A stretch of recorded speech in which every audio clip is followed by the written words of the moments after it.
Welcome to The Breeder's Brew, the dog breeding podcast hosted by myself, Sarah, the Canine Family Planner, and me, Isabel, the Canine Nutrition Coach. We're promoting responsible breeding by unpicking the minefield of breeding myths and methods for owners wishing to expand their whelping wisdom. Thank you for joining us. In this podcast episode, we're going to look at weaning puppies. We'll look at the benefits of weaning onto different types of food and also look at weaning schedules and how they should be adapted or not. So this is a conversation, once again, that Isabel and I see online. People asking how should they wean their pup? When should they start weaning their pups? They're having problems weaning their pups. And so we're just bringing a general conversation of our thoughts, our opinions to open up the landscape of what's possible for breeders out there. Up until a point, I was a massive, I'm going to name drop here and I don't mind it. They can come for me.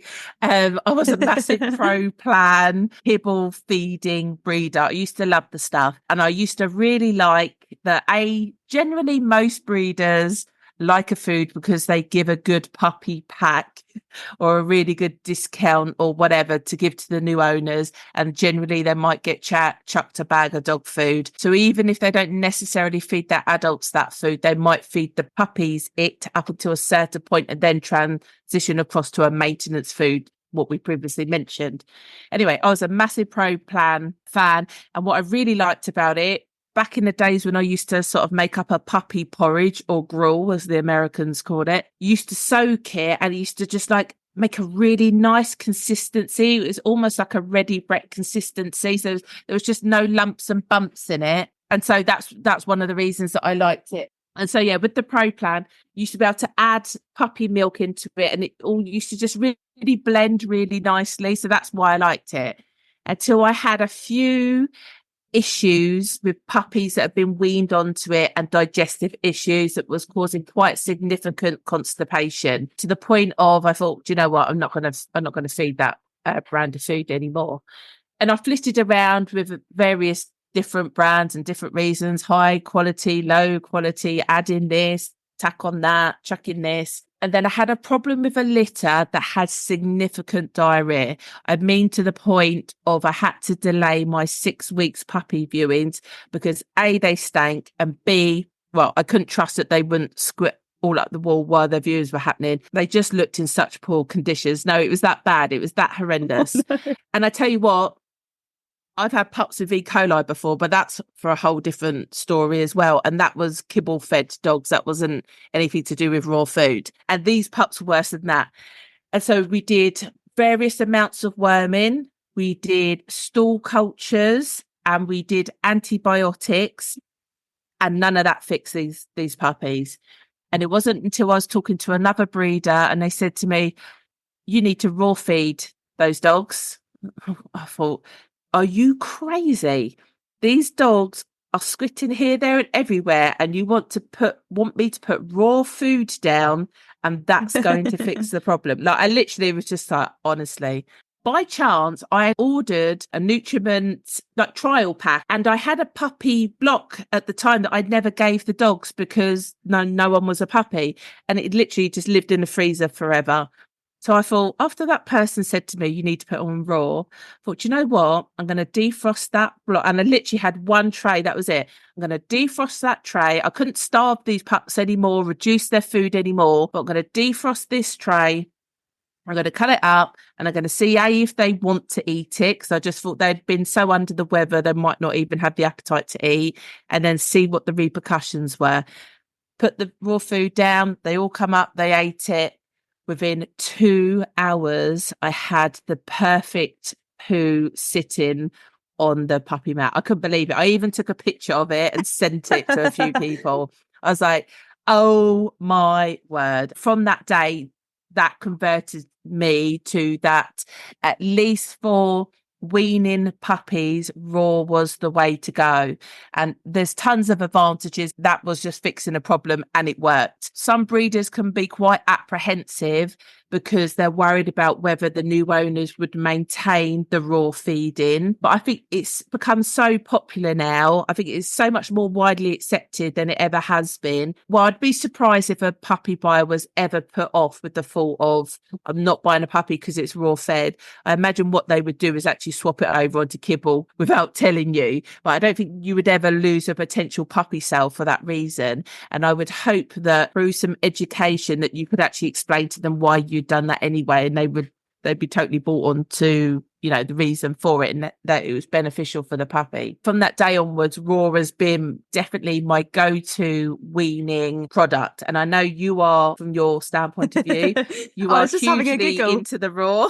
Yeah, no, I'm having a giggle here because I think all of our listeners would have been waiting for that exact story to come out of my mouth about how pro raw your stance is on that one. Yeah, it's not until you've either seen the benefits firsthand of the swap or tried to fix a problem that I think a lot of people are converted, because a lot of people's is, as with anything in life, if it's not broke, you don't need to, what's the terminology? Yeah, if it's not broke, don't fix it. And I think a lot of people take that mentality with everything in life, dog food probably just being another. So if they've raised 10, 20 odd litters on kibble, why would they be considering raw? But like you said there, there's more than just the poo benefits to raw, I have to say, when it comes to weaning. Yeah, so do you want to run through a few extra benefits?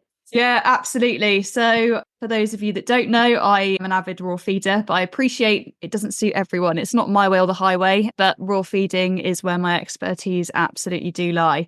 When you raw feed a puppy, you are essentially putting into their mouths the nutrition that they were put on the planet to eat. So out in the wild, they would be tucking into raw carcasses from a very, very young age. Apologies if anyone's eating their breakfast while they're listening to this. It is literally, if you pop sort of chicken wings down in the pen, even sort of 5-6 week old pups, you would be shocked at how quickly they get the hang of what they're doing. And it is literally because they were designed to eat raw. I get it's not for everyone, and that's fine. Essentially, it means that their gut and their stomachs are predisposed and set up to successfully digest raw. So when you're feeding that, you encourage the stomach to be a lot more acidic. You encourage the gut bacteria to be a lot healthier and more good gut bacteria to flourish.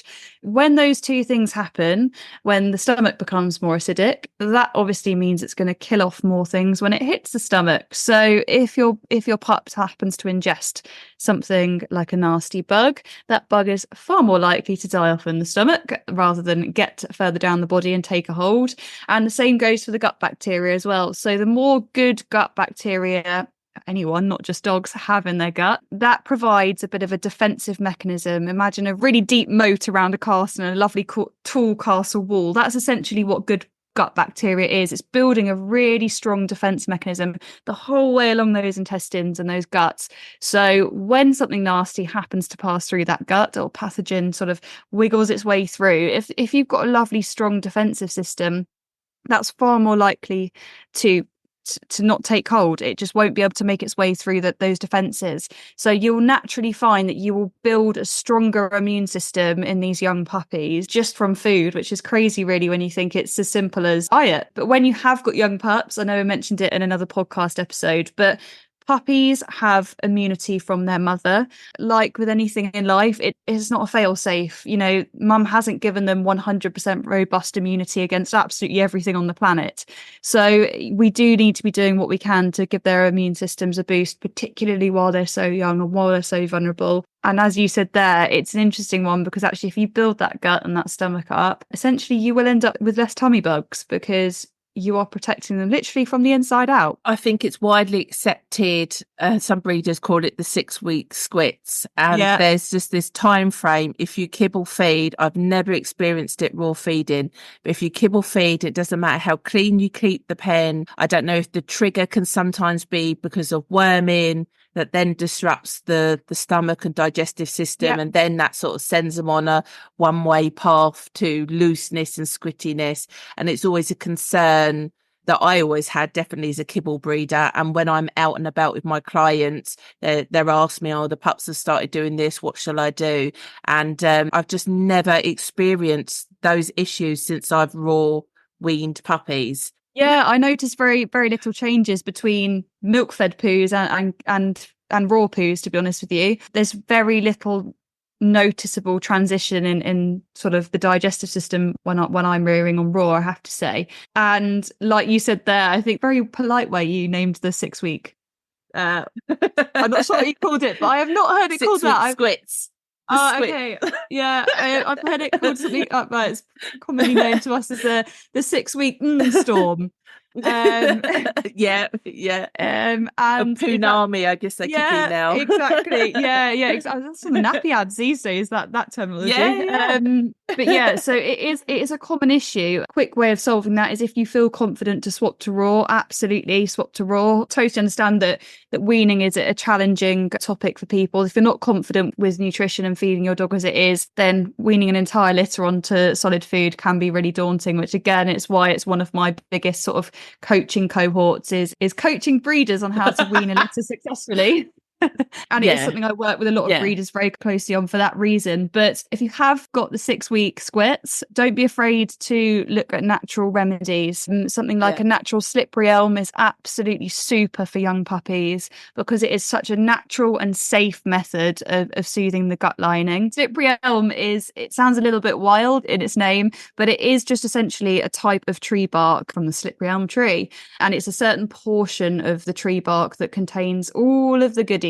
It's not all tree bark. I know some brands release sort of tree bark mixes, various different bits and pieces in, but pure slippery elm does the trick beautifully without all the additional other tree bark powders in there. I think a lot of brands do it because there are other types of tree bark that have other medicinal properties, and some are cheaper and easier to source than slippery elm. So like a bit of a filler. Yeah, and not necessarily a bad filler, but just a filler. When you've got an upset stomach, it's the slippery elm that you need first and foremost. So for me, that's why I spent such a long time formulating the canine nutrition coach slippery elm, because I wanted a pure slippery elm powder, because when my dogs are poorly or I've got tummy bug going around or any problems with weaning, you just need the slippery elm in its pure form, powdered, straight in the food.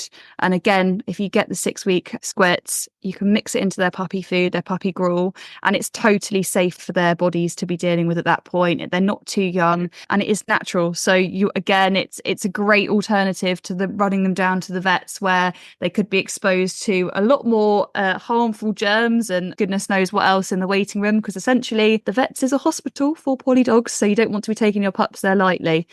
Obviously take them if they need it, but something like a bit of an upset tummy, I'd absolutely be trying a natural remedy in the initial instance for certain. It's a natural glue, isn't it? That's the whole, it binds everything together, and I believe it also coats the digestive tract. Is that right as well? Like an anti-inflammatory element. Yeah, exactly. So it creates a nice gluey texture that gently sort of lubricates the gut lining essentially and soothes it. And when you think, crikey, nature managed to somehow design something that useful just in a tree bark, why are we not using it? Yeah. So I've got it in my cupboard for all stages of dog ownership, not just weaning. Unfortunately, I don't tend to need it an awful lot when weaning because I do raw feed. However, for me in particular, it comes out for the post-welt poos. When mum's eaten one too many placentas and got the runs, slippery elm's absolutely fantastic. And with it being a safe and natural product, it's a great alternative to using something that's laden with fillers or medicines that you don't really want to be pumping a girl full of when she's lactating and feeding newborn pups as well. Yeah, I've used slippery elm for absolute years, and I was sold on it when I ordered it. It was just a random buy online that I'd heard about, and before it sort of popped as it has now. And I didn't trust it. So what I did is I split a capsule and I poured water in and I watched what happened, and it set. And I was like, oh, right, this is what this does. This is what I need. This is perfect. So, because I couldn't get my head around if I just sprinkle it on, that's like going to fix it. If you're in any doubt, pour a capsule out, mix it with a little bit of water, leave it for a bit and go back, and you'll see it just sets to like this jelly stuff. It's just good to have in your cupboard for your adult dogs, any general looseness. particularly for show people, if you're traveling. Dogs can get upset tons through traveling. If you're showing in a different country abroad and you're caught short with one of the dogs, it is one of those good to have supplements for sure. And I must admit, since I've raw weaned, very rarely use it on puppies at all. At one point, I was using it when I was still kibble feeding. When I had wormed, I would give them slippery elm as like to solve the problem that worming was about to cause.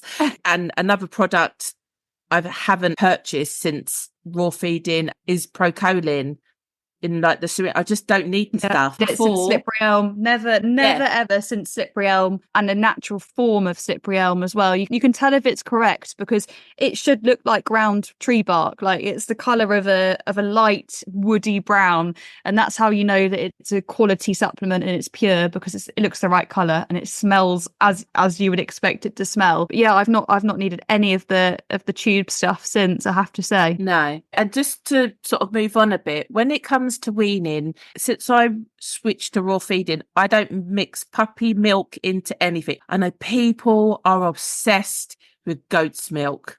Oh my goodness. Like, I get it all the time with my coaching clients. They go, right, well, I've started the weaning. We're doing goat's milk. I love all my coaching clients if you're listening. But I still get, really? And I'm not being rude to anyone if I'm relaying anything. Weetabix. Weetabix is so popular still, and it shocks me. And don't get me wrong, I was in that camp many, many years ago. I remember helping my grandmother with litters. Weetabix was the done thing back then, but times have moved on. Absolutely, times have moved on. There's no need for cereal-based weaning anymore. I took on a litter, and they were 6 weeks old, and the breeder said to me, "Oh, they're quite fussy pups." So I was like, "Okay, what do you mean they're fussy?" And she said they have beef on one meal, then they were having, was it something with cheese on, and then they'd had yogurt, and then they'd had and it was just the array of buffet of food that they had been given at 6 weeks old, I thought was absolutely phenomenal. And I thought, well, no wonder they're fussy, because you're actually giving them too much choice. They don't need to be eating dairy. They don't need cheese. People think puppies should look cute, so they should be fat. And I think that's where all this goat's milk driven element has come through. And I know, obviously, calcium needs, like as kids, at primary school, you get your little bottle of milk and all the rest of it. So I think we have these whole elements applied to our dogs as well. But she had been given this crazy amount of food. I thought, well, I'm not doing that. They are going to eat more food or they're going to go hungry. I literally reduced their number of feeds to make them hungry. So when I put the raw food down, they ate it. And then once they were into that habit, then I increased it back to what it should have been, and we'd solved a massive problem. Because if they had gone to their new owners being fed that way, that's a nightmare for a new owner to take on a puppy with that issue already at 8 weeks old. They should be at the point where you put the food down, they're hungry, they're growing, they need to eat it, they eat it, it's gone. We move on to the next thing. Yeah, absolutely. I think it's so important in my opinion, pups don't leave me if they're not eating reliably, solidly, and enjoying their food, because the number one fuel for life is food. Food and water. So you've got a litter that is slow to wean. It does happen. It happens to the best of us. Do need to consider, in my opinion, holding those pups back, because it's not fair on a new owner. If they're a first-time dog owner, or maybe even just not had a puppy for a good couple of years, they'll have forgotten quite how enduring getting a new puppy is, and having a new puppy that isn't eating. It's just not fair on anyone. Yeah. So it's important to get the weaning process right. We need to not make fussy puppies in the first place. Too much of a variety of food is going to cause that. I'm a keep it simple. So once people start making up these porridges and these gruels and adding this in, and that it becomes some kind of witch's brew, like new owners aren't going to carry that on. I was amazed. When I wean my pups, generally, if it's bulldogs, I do like the Royal Canin baby dog mousse, because it just must smell so much more enticing from moving from milk onto that. And generally, because like you said earlier on, you can give a puppy chicken wings. I would not give a bulldog puppy chicken wings. No, of course not. No. Bulldogs do not chew; they eat things whole. So you have to be very selective on what I should have put a caveat there and a danger warning of please don't do this for any breed. Only if your dogs are already used to this kind of DIY where concept. exactly where I've been more than happy to give the Labradors chicken wing. They were, because their innate DNA is they knew to chew, to bite, to try and rip apart. Bulldogs just go, oh yeah, food, swallow. Oh wow, that's not good. So yeah, definitely sense what's right for your breed. So with the Bulldogs, I always do the Royal Canin baby dog mousse, and then I mix that into the raw, and then obviously the mousse becomes less, the raw increases, and then they're weaned onto raw. Weaning them onto a fluid, they get water in the bowl, in the corner. Eventually they stand in it enough times, they realise they can actually drink it and quench their thirst, and then they're weaned. I don't add milk in. I don't do a 50-50 diet. Literally, it's a straight swap. And my Labradors were even easier because I tried the baby dog mousse and their appetite was so ferocious that they were eating virtually a tin each and then making themselves loose. So I thought, you know what? Let's just go on to food. And I literally just put a bowl of food down and they all walked up to it. They ate the raw and they were weaned. That was it in one. I couldn't believe it. The breeder's dream. Yeah, I'd weaned these puppies. Sometimes I might add a little bit of water because obviously it depends where you're sourcing your raw from. Some of them could be quite bloody, some aren't. And I think sometimes it depends how they've been processed, where your batches, some might be more bloody than others and that kind of thing. So if I ever found the consistency a little bit dry, I'd just add a bit of water in. Just to make it a little bit more sloppy if that was beneficial to the pups. But it's never milk. It's just a little bit of water mixed in, off we go. And as I say, that's two different breeds on total ends of the spectrum that will both happily wean onto raw, no questions asked. Yeah. So good next question for you. What age do you like to start weaning your puppies? Because I know you said that in jest, the Labradors are weaned in one session, but as we mentioned in another podcast episode about mastitis, it does have to be a somewhat gradual process. So at what point do you start that process with your pups?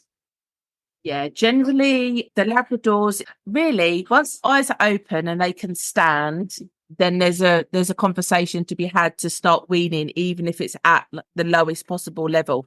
I think generally people want to rush it. So yeah, like I said, I did wean in a day. Well, I didn't. Like, it was the fact of I could just put food down and they ate it, that they still were going on mum, and we weaned them slowly off of mum. But I think it's breed dependent. So for instance, my Labradors weaned at 3 weeks. They could literally walk up to the bowl. They could hold themselves up. They could eat, chew, walk away, no problem. I've had Bulldogs at the same age that can't even stand. They're still head nodding. They've got no stability. So I would still wean them, but I wouldn't wean them in that way. That would be a case of, and I'm with my Bulldogs, I am a little bit quirky. I will wean them individually. So I will have a bowl per puppy. I will make the consistency of the food whatever I want it to be. I like the silicone baby spoons, and I will literally spoon feed them the amount that I want them to have, and then I'll go for the next one and the next one and the next one, and then I'll slowly build up that amount. And it's not until I'm happy that they will actually can stand steady and comfortably that I would then transition them to a bowl or weaning bowl, whatever. Where the Labradors, they were so, because they're lighter, they were so up on their feet from earlier, they were just more advanced, that I didn't need to do the spoon feeding bit. I start baby dogs for me, so I started that way and just thought, you know what, these are way past that. Like, I don't need to make life difficult. Let's just put the food in and see how they go, and they were fine. So age wise, generally 3 weeks ish. In regards to Bulldog puppies, you can wean from puppies' last eyes opening. And that would generally happen if you've got a puppy where the milk quality isn't good, the weight gains are quite slow. So the easiest thing is to at least get some controlled food of high calories and quality into them. So there's no major rush for it, but I would say Bulldog people tend to wean earlier rather than later. Find that the working breeds tend to wean later rather than earlier. I think generally just for convenience. I think Bulldog people have pretty much accepted that whatever you do with a Bulldog, it's going to be hard. It's going to be hard. There are no saving of time or effort anywhere. And after a while, it's just easier to be able to put a bowl of food down and know who's eaten what than wait at the milk bar. As I said, they're controlled feeds anyway, and spend half an hour feeding pups when actually you could get that feed done in 10 minutes if they were weaned. But yeah, for me, generally 3 weeks is the benchmark, maybe slightly earlier, depending on the circumstances. And I generally wouldn't do much later. I don't think there's many breeds that should be much later than that. Oh, well, I don't know, maybe they're Dachshunds because they are. Yeah, I was going to say absolutely. So the miniature Dachshunds generally, particularly if it's a smaller litter, we find are slower to develop. If there's a larger litter, generally they sort of speed up with their neurological development, and so can be weaned sooner. So yeah, I have a similar sort of benchmark of milestones to you, where I want eyes open and at least have not necessarily being able to stand, but be able to be weight bearing and sort of comfortably be, shuffling around in the right direction. As a breed, they are less quick to wean than your Labradors. They're not a breed where you can put down a bowl of raw food and they're going to be weaned immediately. So the way I wean is a little bit labour intensive. It sounds quite similar to the Bulldogs, to be honest with you. And I do use a pre-made puppy mix. I do raw feed, but I buy a weaning mix. The reason being is, firstly, when you've got a litter on the ground, you're likely to be exhausted and time poor, so you don't want to be stood in the kitchen. It goes without saying, obviously, you can wean onto raw using supermarket purchased meats. If you're going to go down that route, please just make sure it's been frozen for 2 weeks, because the puppy's immune systems are compromised. So you do need to make sure that any meat that you do feed has been deep frozen for 2 weeks prior. Hang on, let me just check on that. So I'm assuming if you're buying fresh meat and then freezing it, if you're buying frozen, would you assume it's already been frozen? Yes, absolutely. Okay. I mean, I would be horrified if you purchased a frozen raw food and it hadn't already been deep frozen for 2 weeks, because really they should be doing that as a built-in safety feature in their production line, to be honest with you. But you could, in theory, go out and purchase a pack of protein mince, whether that be chicken or beef, from a supermarket. Trying to make this as easy as possible for some people that might be new to raw feeding. It needs to go in the freezer for 2 weeks, and then obviously defrosted in a sensible way as you would human food. Continue the same levels of hygiene as you would if you're preparing meat in your own kitchen for yourself. And then at which point, I'm very similar to you. I use pre-boiled water. So I boil my water from the kettle, let it go nearly lukewarm, and then I mix that into the raw food, whether that be a weaning paste or chicken or beef mince, to get a very loose, pasty texture, similar to what I would imagine you make with your baby dog mousse and water. I aim for a similar texture with my raw food. So really wet as possible to start with. And I, unfortunately, have to get it all over my fingers, because it's the only way that I can get, generally, my miniature Dachshunds to sort of get the first taste of raw. So I make sure that it's warm on my fingers. It's a warm, sticky mess.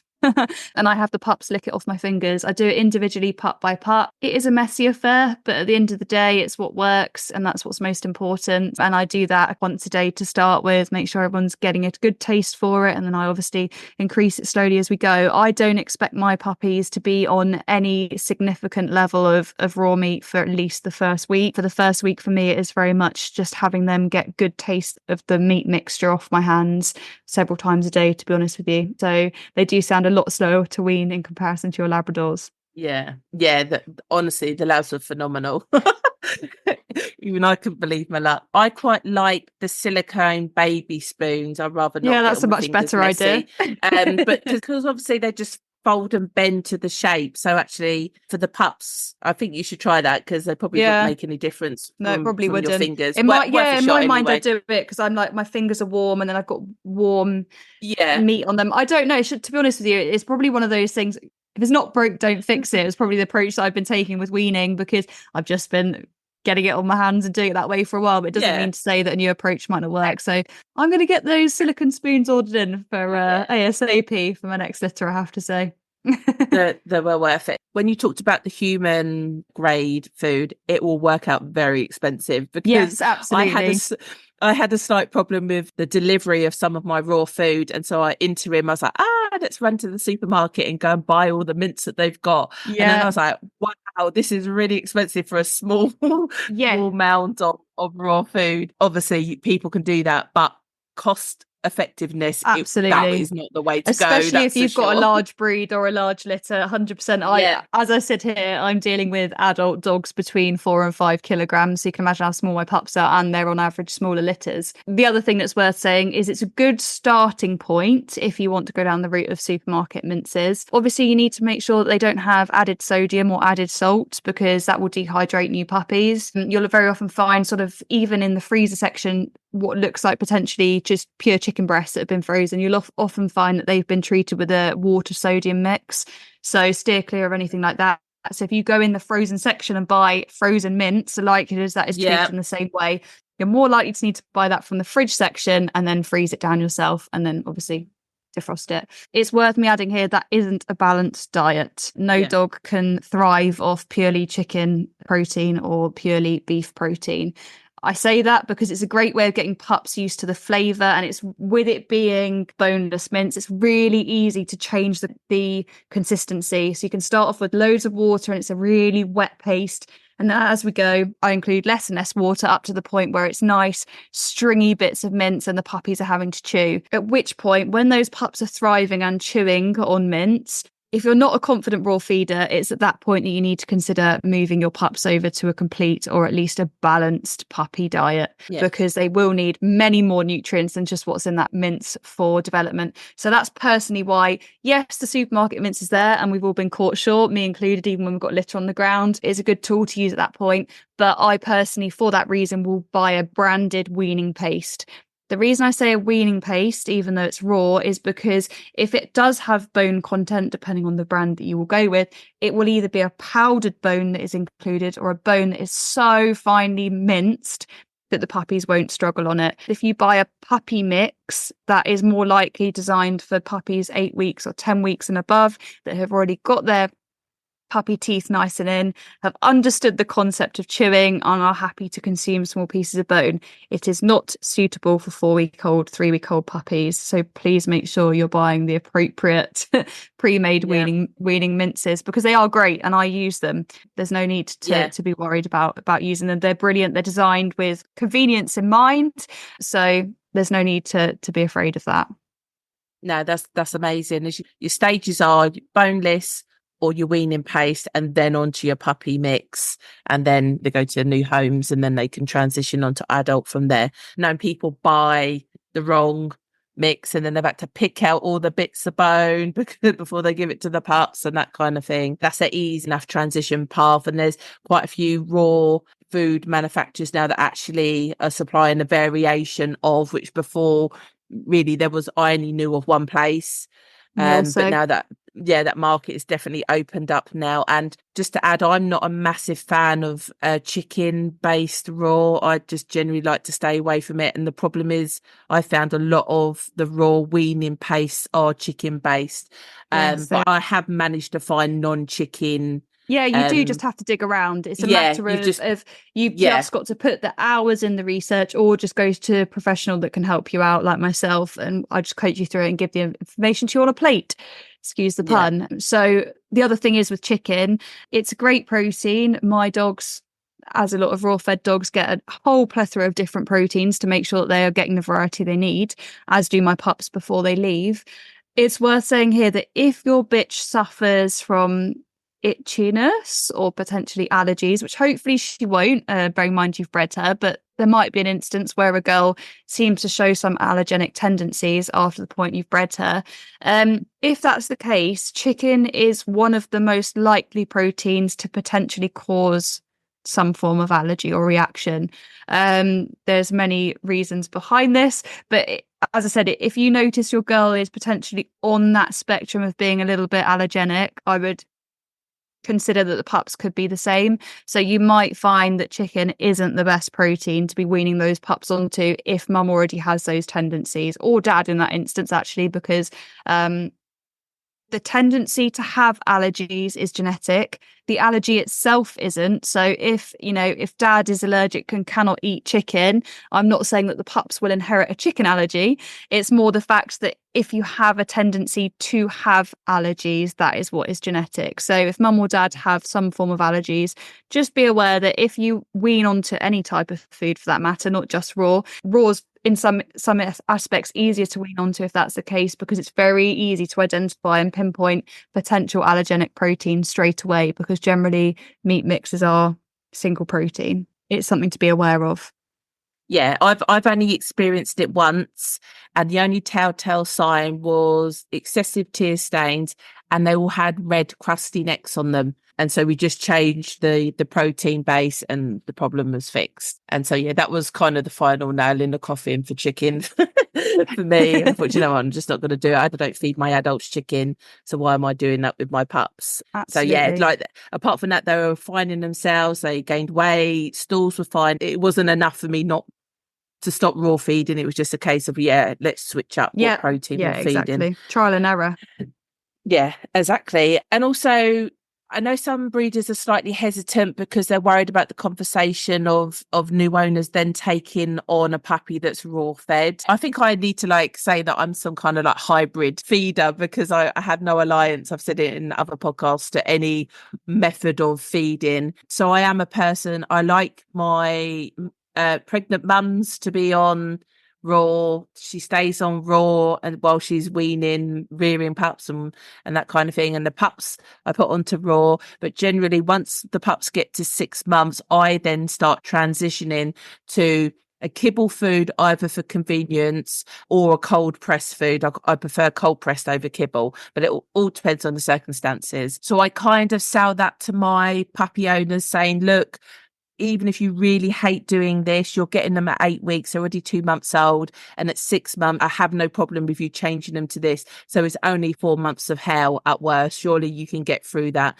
of just defrosting some food. And I get it. Some people with kids don't want to do it, though. I think that's all a bit of a myth. That's just general hygiene and best practice of keeping things clean and tidy. But I get it from a convenience point of view. You've got to remember to be defrosting food. Storage is a bit of a nightmare. Yeah, you need I've got the whole dog freezer. Exactly. So I totally get it. And as a breeder, weaning puppies onto raw is more expensive because, well, I'll say a £40 bag of kibble, but it'd be £60 nowadays, won't it? A £60 bag of kibble is going to last you a lot longer than that amount if you buy raw food. I think Absolutely. I was getting through 34 kilos every 4 days. I think I last had a conversation with a Great Dane breeder, and at 8 weeks they're generally eating a kilo of raw per puppy. So, and you imagine they have 10, 12 in a litter, if not 16. That's a lot of raw food that you're ploughing through.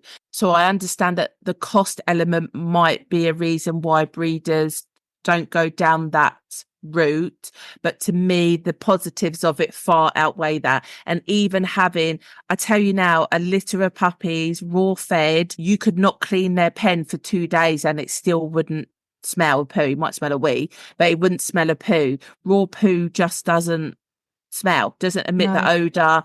It's easier to manage. They don't trample in it and it gets smeared everywhere. Cleaning the pens in the morning is so much easier. So to me, that far outweighs not feeding raw. And the reality of it is puppies should probably be priced more expensive to accommodate that extra cost. Yeah, and that's a really good perspective. I mean, if you are struggling, like you said, if you're struggling to fund the uplift in food, I think that's a really good approach. Just raise the price of your puppy slightly just to cover the food cost. Absolutely. Because a lot of new owners, I would hope, especially for attracting the right sort of families, they would put value in the fact that you've raised those puppies to that, the top care and attention, and you've set their immune system up for life by feeding them on the diet that is best for them. I know puppy prices and all that kind of thing people get uncomfortable with, but in the reality, especially with the lab puppies, they could eat you out of house and home quite quickly.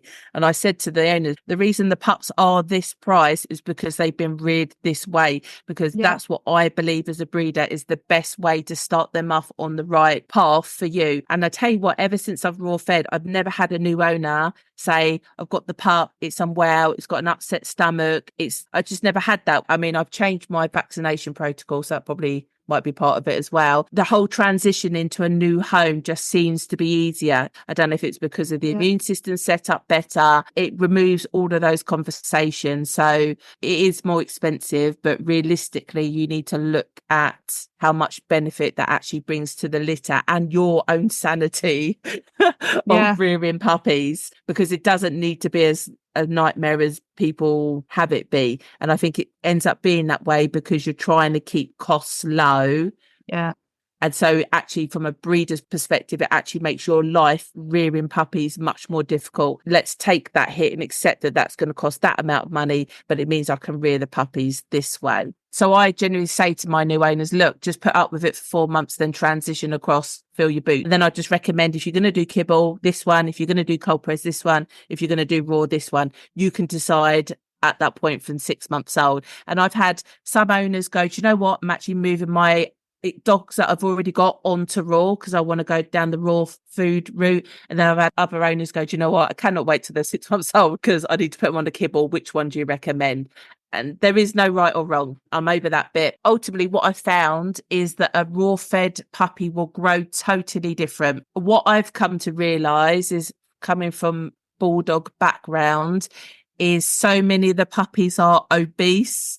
And yet we've been conditioned a little bit to go, oh, wow, that's really cute. Look at all those wrinkles. No, that's a massive obese puppy. And that's why sometimes they can't walk properly on their back legs. They haven't got the strength to lift their own weight where they're already that heavy. It can't be good on their joints. It can have too much of a good thing.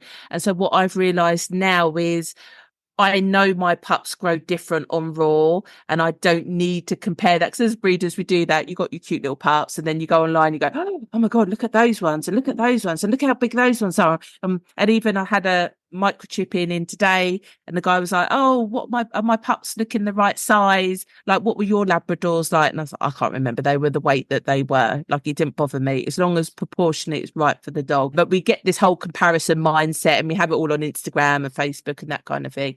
But what I've come to learn is the growth rate of a raw fed puppy is slower but steadier, and it's like this solid framework that you're working on. It's just not too much of anything, is what's correct for that dog. And I've showed you Isabel, haven't I? Where I've seen online, I've gone, look at this puppy, somebody else's puppy, look at that.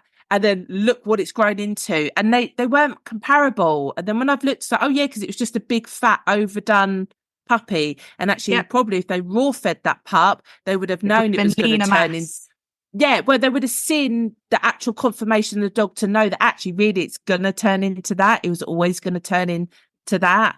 But you can mask so much with extra covering. So I'm a show breeder, 30 years in, I'm always assessing my puppies. I'm always trying to pick which ones pick a litter, which ones put together right, always trying to forecast what they might grow into, even at 4 weeks, 6 weeks, 8 weeks, and then the reality of it all. But what I've learned is actually forecasting that easier on a raw fed dog, because they hide nothing. Everything is there to be seen from the beginning. Yeah, that's a really interesting perspective as well. So sorry, that's my little rant of puppy assessment. Let's now have a look at puppy feeding schedules. So what have you got to say on the subject, Isabel? I must say, I'm very lax when it comes to weaning schedules. Right. Because to an extent, I'm guided by the pup. So I don't even start the same litter at the same time. I literally just go on milestones. Do they look ready to start weaning? Yes or no? I then am also somewhat guided by how keen the pups are on the food. Sometimes you'll have a litter that are sounding like your Labradors, where they have a couple of tastes of the raw paste and they absolutely go wild for it, and you think this is going to be easy. Good, a couple of days of taste and we're on to doing it multiple times a day. Whereas sometimes, particularly smaller litters, and I find sometimes boys are a bit slower, I don't know why, it can take me a good couple of days to even have them getting excited over having a taste of the food. So particularly in the initial instance, I don't have a schedule. I'm guided by the pups. So in that sort of sometimes they're, just before 3 weeks, I can start giving them a taste. Sometimes it's nearer 4 weeks. So anywhere in that sliding scale, the first couple of days, if not week, are again another sliding scale for me. Yeah, I have. Do you know what I find? If they're good milk feeders, they don't want to wean. So I've always found if they're slower milk feeders, they take to the food a lot quicker because they're just like, yeah, I'm hungry. This is easier. But if you've got a big, fat, podgy pup that just can sit on a teat and is quite happy doing so, they're always the hardest ones to then try and convince that food is the way forward. In regards to weaning schedules, I've developed a whole puppy playbook. Basically, I have a puppy feeding guide that has sort of set feeding schedule from newborn until pups are 8 weeks old.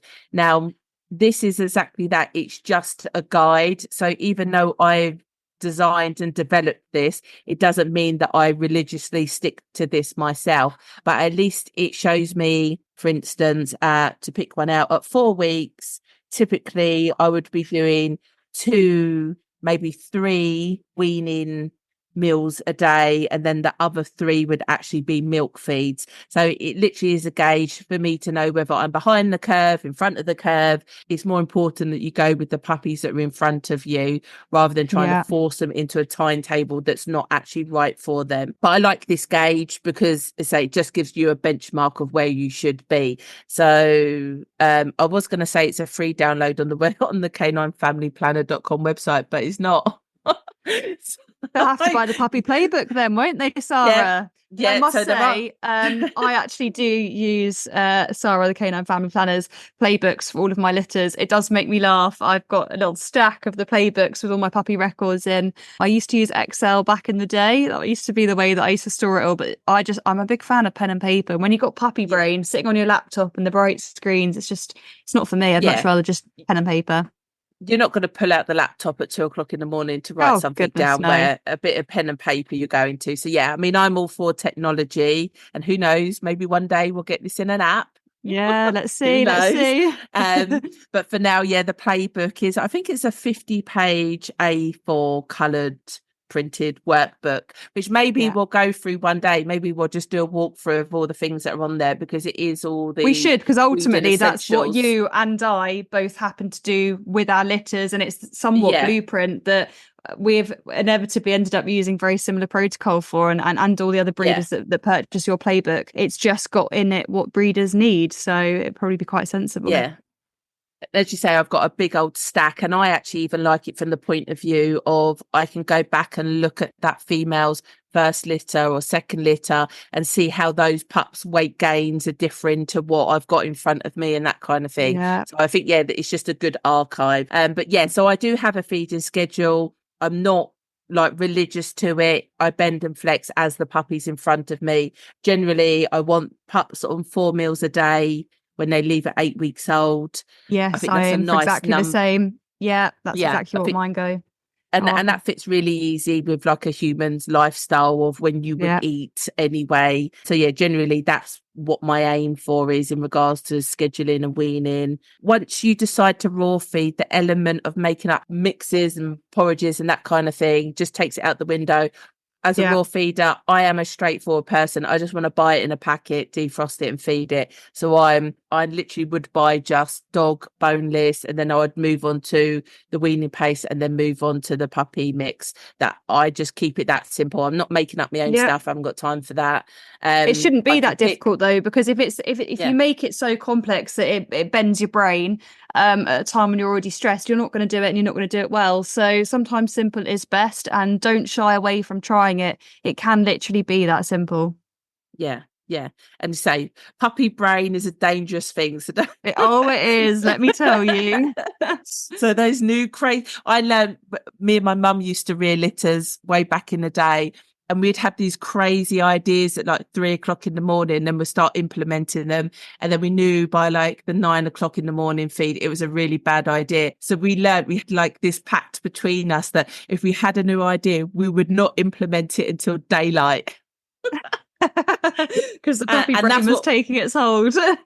That's what puppy brain does to you. You start doing crazy things that seem logical, but they're totally not. Absolutely. So writing, and one of the benefits of the puppy playbook is also, if you're rearing a litter and you have shared responsibility, so you're splitting the rearing, you can write notes down and leave them for the next person to then pick up. They can look at the progress of each puppy. So I quite like it from like a hand-off point of view as well. That everything's I think it's worth saying about weaning as well is it is a process. So you should be taking notes. So if you've got a pup that's slow to take to the food, you should be writing that down, because it might well be that actually a couple of days after that puppy becomes unwell, or that actually it's starting to lose weight or not gaining weight in the same ways. Breeding is all about the jigsaw puzzle. So keeping these observations in a sensible place and written down will only benefit yourself in the future. And if you're taking these observations and finding that every weaning meal you're offering the pups are slow to feed, well, if you're taking observations, you could think, well, why is that? And try and break it down. Oh, it's because mum's had free access to the pups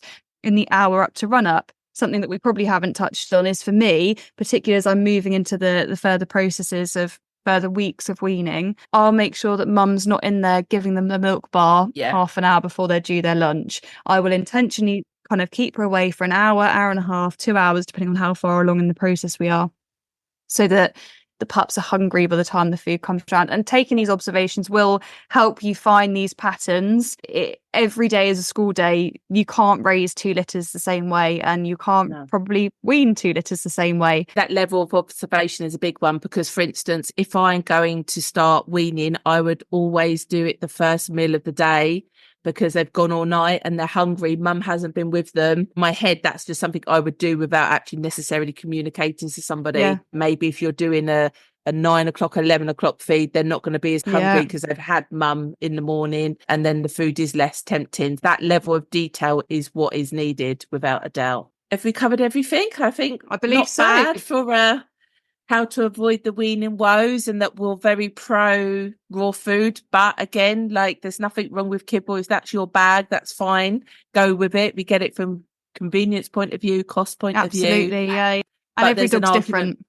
Yeah, and there's an argument for and against in both cases. Jump in the Facebook group if you're not already in there, and we'd love to hear your comments. If you've got other swear by methods or tips that you think other breeders will benefit from. This is the whole purpose of this community and this podcast, is we can all help each other. We laugh all the time. Every day is a school day. Sarah and I started this podcast because we'd be on the phone on the regular, teaching each other new things all the time, from conversations we've had with other breeders or things that have come up in our own breeding program. There's always something to learn from each other. So please do jump in that group and offer your insights and get involved in the discussion. Yeah, I can add no more to that. Come join us, continue the conversation from there. Absolutely. We should say it's the Breeders Brew Facebook group for anyone that didn't catch that. And I'm sure we'll pop the link in the show notes as well. But look forward to seeing you over there. Please do share us with any like-minded breeders, have the chats, share us on Instagram, Facebook, any other social platform, just so that we can help more people along the way. Please give us a like, subscribe, follow, do all the things, please, so that we can rate and review. Spread the word. Yeah, exactly that. Super stuff. Right, we're signing off. Bye. Hey, before you go, head to breedersbrew.com to claim your free critical care sheet and receive your invitation to join us in the Breeders Brew Community Forum.